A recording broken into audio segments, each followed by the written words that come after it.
কি হয়েছে মা? শুনেন চাচা, আপনার যে দুই বলদা আছে না, ওই দুইটা বলদা পোলারে বলদা মনে করেন না, ওরা অনেক চালাক বুঝছেন।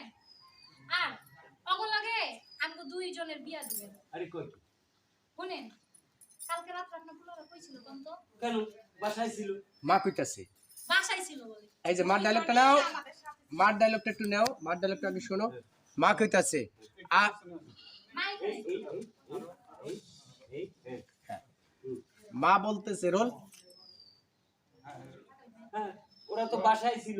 মা বলতেছে আমার পোলা দুইটারে আমি দুধ ভাত খাওয়ায়া আদর যত্ন কইরা ঘুম পাড়াইয়া রাখছি।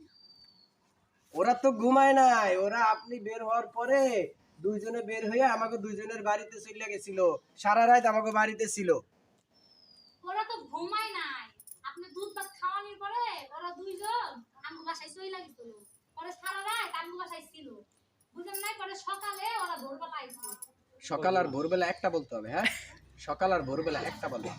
পরে ওরা কিন্তু সকালে আইসে আবার ঘুমিয়ে পড়ছে, আপনারা টেরই পান নাই। পরে সকাল